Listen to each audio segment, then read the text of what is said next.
Hey guys, this is Fretcheck Dave. I'm here to discuss the two major philosophical aspects of Horizon and what I think of them.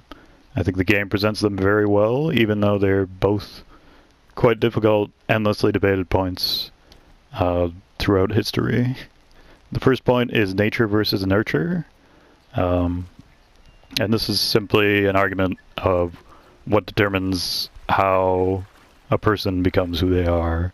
Is it the environment that they grow up in? Or is it the inherent nature of the person? Can a person be born evil? Can a person be born competent? Can a person be born intelligent or stupid? Barring physical complications or degenerative diseases and so on.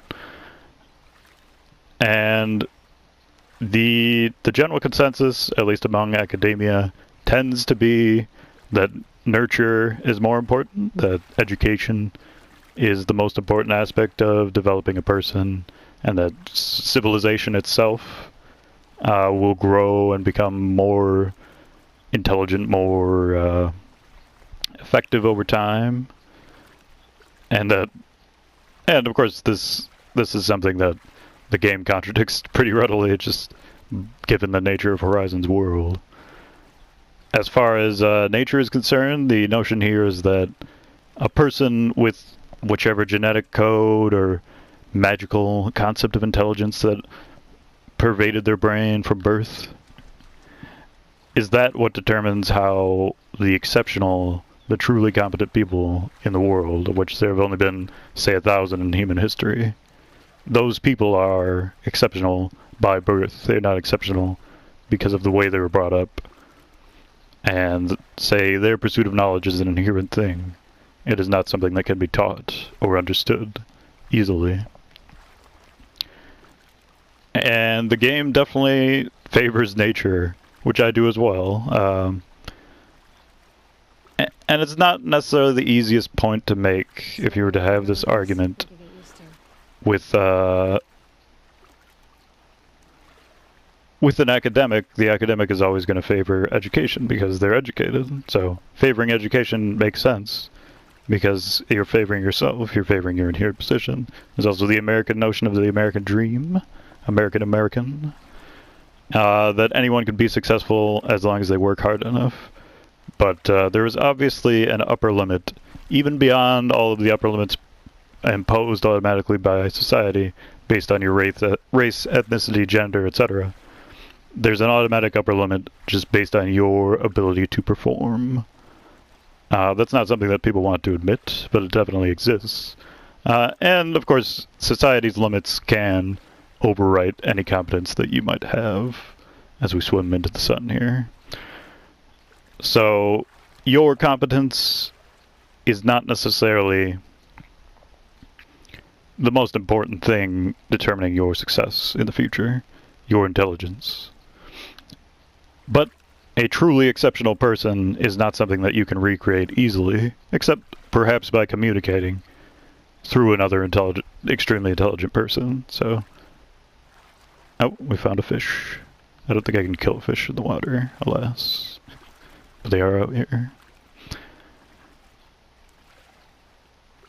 So here we have the paradigm, and the game presents this as one person and an exact replica of that person many, many years in the future, different time periods in history, and both are saviors of humanity for different reasons and different considerations. One's sort of like Einstein or what have you, and the other one's like a ridiculous warlord, a ridiculous warrior and explorer, and so on. But they both are preposterously competent, so much so that many people are rejecting it on the surface. So that's the nature versus nurture component, which probably not as well presented as the other part of the game, but the other part of the game is a little bit more interesting. I'll get into that momentarily.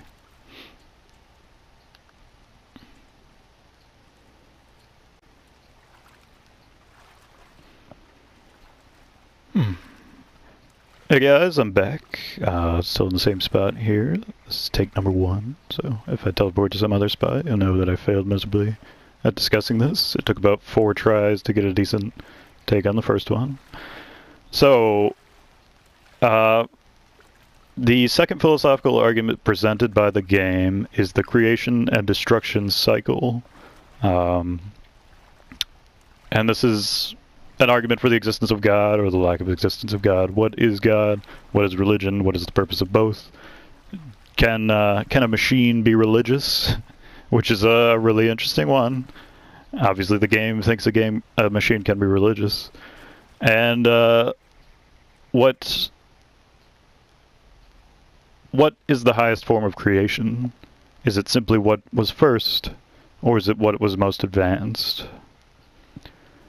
And this is a bunch of different points, but it ultimately boils down to the notion that the creator is like the purest thing in all existence, even if it causes the destruction of the world, and then recreates it.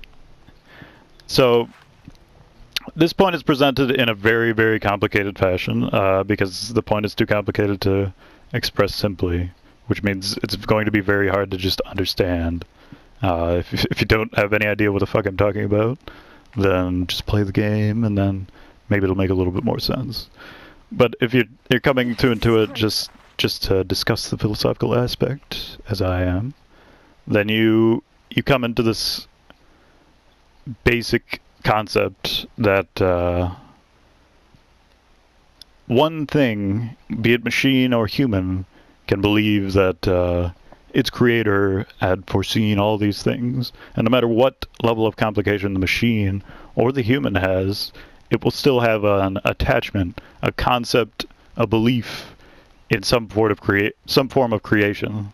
That creation is a thing that happened. And in the case of the game, you have the Nora legends, which by far are the most accurate religion in this game world. And you have Gaia's perception of Elizabeth. And Gaia's perception of Elizabeth is that Elizabeth, with you, all things are possible, which is a really, really provoking statement, especially the way they're presented. You might even call it ham-fisted. It's a very strong affirmation of religion. Whereas Aloy herself is extremely skeptical. Like, Aloy is not going to be religious in any scenario. But the game itself does not present it like that. The game is not saying that Aloy's perception is the only one that matters or anything like that. If anything, it frequently contradicts her, and most of the time, like Silence or what have you, is presenting a more interesting point of view than Aloy's. Aloy's point of view is often a brash one. So even if she's the most competent person, it doesn't necessarily matter, because the underlying philosophical point is stronger than Aloy's competence. The notion that, let's say, all beliefs can be respected, or that if a machine believes in God, and then the machine creates humans that believe the machine itself is God after that this is not necessarily something that is incompatible with existence, and that notions of life and death and the afterlife are important and core aspects of humanity. And machinery, I guess. Core aspects of life that are important to understand and respect if you really want to have a grasp on existence or the notion of existence. And you could believe all of this or not believe it as an agnostic, as an atheist, as a religious person. It doesn't matter. The point is, as the sun sets, that religion is something that exists and is an important, vital aspect of life, no matter what form of life is taken. And that any consideration, thus, is a valuable one to have. That you, as an intelligent, thinking being, you should not think only about yourself. You should think about others and the future, and especially what can you do to create a world where in the future they look back and they say, oh hey, my ancestors weren't fucking morons. They didn't blow up the planets, for instance. They didn't create machines that destroyed everything. The result is indeterminate. So we don't actually know what will happen. And we don't know which force will be prevalent in the future. And perhaps the cycle of creation and destruction will continue. But one must accept that any thought on religion, any philosophical discussion on religion or creation or life is something that needs to be considered and understood. So, there you go. That's number 2. That was the first take. Hooray. Hopefully I didn't go over 15 minutes.